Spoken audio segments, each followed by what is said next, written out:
Bonjour à tous, aujourd'hui je vais vous présenter la leçon 408, comparaison sur des exemples de divers modes de convergence d'une suite ou d'une série de fonctions. Donc mes exercices, je les ai quasiment tous pris dans le MP étoile de Gozar. C'est Gozar, Goumi et d'autres. Je vous ai déjà présenté ce livre-là dans mes autres vidéos. Donc c'est page 355 et ça va être l'étude de suite de fonctions pour commencer. Donc la première suite de fonctions ce sera celle-ci et la deuxième celle-là. Donc pour la première suite de fonctions ici on va montrer qu'elles ne convergent pas uniformément et pour la deuxième, celle-ci on va regarder ce qui se passe. Donc c'est parti ici pour ce premier exercice au niveau de la démonstration. On va dire la chose suivante pour la question 1, quel que soit x appartenant à grand R, Fn de x c'est égal à sinus x sur n, et donc ça, lorsque n tend vers plus l'infini, ça va tendre vers 0. Donc ce qu'on peut dire, c'est que la suite Fn pour n appartenant à n étoiles, elle converge simplement vers 0. Et quand je dis 0, ici c'est la fonction constante nulle sur grand R. Est-ce qu'elle converge uniformément? Donc là maintenant ce qu'on va regarder, c'est la norme infinie, quel que soit n appartenant à n étoiles. Donc cette fois ce n'est plus le x qui est fixé mais c'est le n. La norme infinie de fn de x de fn moins la fonction nulle. Donc ma norme ça va être la norme infinie. Ça va être égal au sup, lorsque x appartient à grand R, de sinus x sur n. Donc sinus x sur n, en fait, je peux dire que c'est le sup lorsque t appartient à grand R de sinus t. Et ça, c'est égal à 1. Voilà, je vais faire un changement de variable et j'obtiens ça. Donc, la suite norme des fn moins 0 lorsque n appartient à n étoiles ne converge pas vers 0, parce qu'elle converge vers 1 ici. Donc,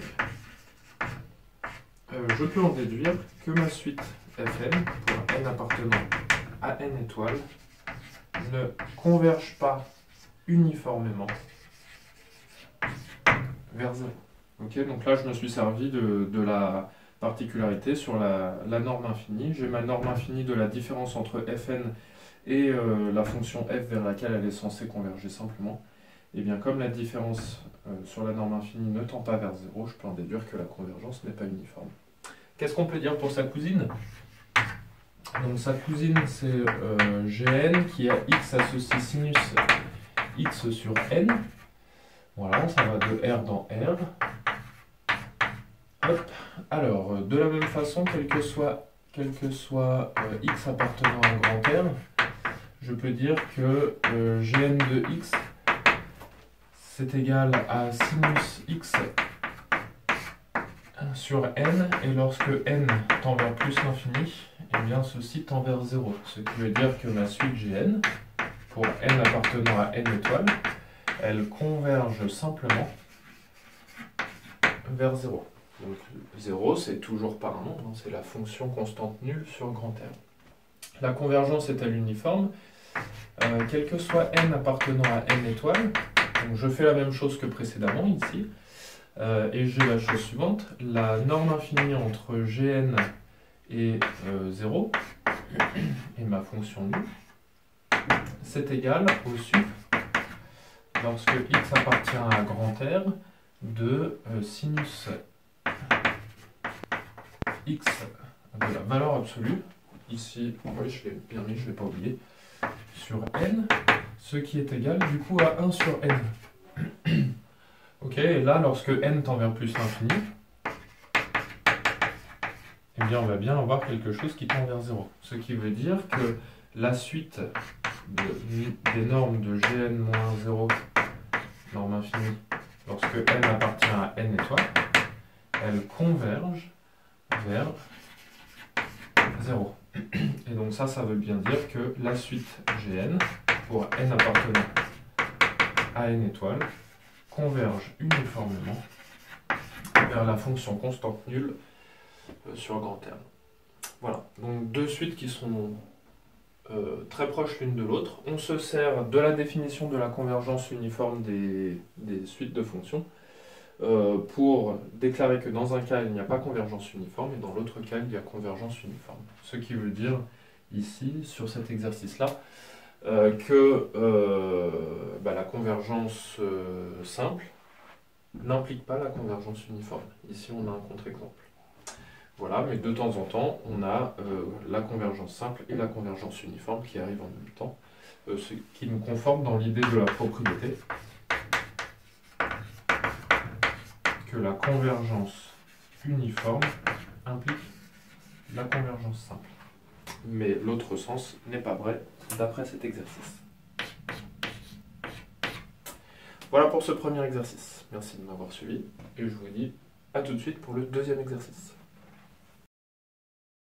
Nous voilà devant l'exercice 2 de la leçon 408, comparaison sur des exemples de divers modes de convergence d'une suite ou d'une série de fonctions. Donc cet exercice 2, il est dans le même livre, page 363.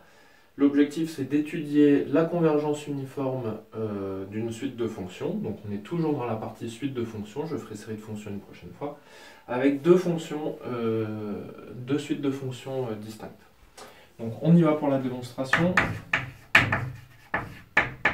Alors, pour la première, soit n appartenant à grand E, soit x appartenant à grand R fixé. Alors, qu'est-ce qu'on peut dire? Si x égale 0, on a, quel que soit n appartenant à grand N, fn de 0, qui va être égal à 0. Et si x est différent de 0, alors la limite, lorsque n tend vers plus l'infini de fn de x, ça va être égal à, donc je prends un x qui est là, et ma limite ça va être quoi? Mon x il est fixé, hein, il est différent de 0. Donc en fait c'est le terme en n carré qui va l'emporter, donc je vais obtenir du plus l'infini sur plus l'infini, mais là on a un polynôme du second degré qui l'emporte sur le polynôme du premier degré, et donc ça va tendre vers 0. Donc fn, pour n appartenant à grand N, converge simplement vers 0. Est-ce qu'on a une convergence uniforme ici? Alors on pourrait faire de la façon suivante, soit x, donc ça c'était le premier cas, soit n, non, je vais l'écrire comme ça, x égale 1 sur n, quel que soit n appartenant à grand N. On a alors que fn de 1 sur n, ce sera égal ici à n fois 1 sur n, ça nous fait 1, divisé par 1 plus n carré sur n carré, ça nous fait 1 aussi, donc divisé par 2. Du coup, fn de 1 sur n, ça tend vers 1,5, et lorsque n tend vers plus l'infini, eh bien, ce que j'ai ici, ça ne tend pas vers 0.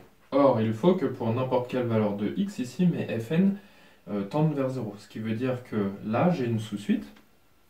Donc, on vient de créer une sous-suite qui ne converge pas vers 0. Ce qui veut dire ici que fn, pour n appartenant à grand N, ne converge pas uniformément vers 0. Voilà, pour le deuxième exemple, donc on va faire la même chose. Si x égale 0, on a fn de 0 qui est égal à arc tangent de 0, ça fait 0. Si x est plus petit que 0, on va avoir fn de x qui va tendre, lorsque n tend vers plus l'infini, vers donc, plus l'infini fois un nombre négatif moins l'infini, arctangente de moins l'infini, ça tend vers moins pi sur 2. Et si x est supérieur à 0, alors fn de x va tendre, lorsque n tend vers plus l'infini, vers pi sur 2. Donc ça veut dire que la suite fn, lorsque n appartient à grand N, converge simplement vers la fonction f qui, à x, est égal à 0, si x égale 0, à moins pi sur 2, si x est inférieur à 0, et à pi sur 2, si x est supérieur à 0. Alors, la première constatation que l'on peut faire, c'est que f n'est pas continu sur grand R, parce que f n'est pas continu en 0. Donc on a un problème de continuité en 0. Or, quel que soit n appartenant à grand N, fn est continu sur grand R. Et on a une propriété, je vous l'écris rapidement, qui nous dit que si, quel que soit n appartenant à grand N, fn est continu sur grand R, et que la suite des fn converge uniformément,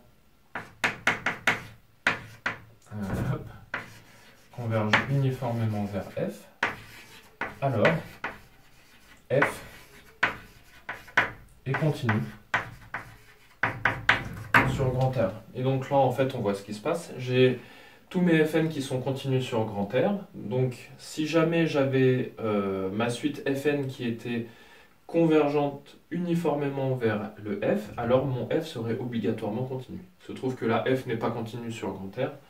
Donc, du coup, ça implique que la suite fn, pour n appartenant à grand N, ne converge pas uniformément. Ah, je devrais l'écrire comme ça. N'est pas convergente uniforme vers F. Voilà pour cet exercice 2. Alors, je fais une petite analyse rapide de mes deux exercices. Le premier, j'en ai parlé, en fait, on n'a pas la convergence uniforme ou on a la convergence uniforme à partir de la définition de ce qu'est une convergence uniforme de suite de fonctions. Pour cet exercice 2, en fait, il vient compléter l'exercice 1 de façon pas bien compliquée, mais on n'a pas besoin de faire des exercices compliqués pour l'oral 2 de l'agrégation, il me semble. Ici, ce qui compte, c'est de l'analyser correctement. Sur mon petit 1, j'utilise une sous-suite qui ne va pas converger vers ma fonction petit f. Donc du coup, j'en déduis que je n'ai pas une convergence uniforme grâce à cette sous-suite.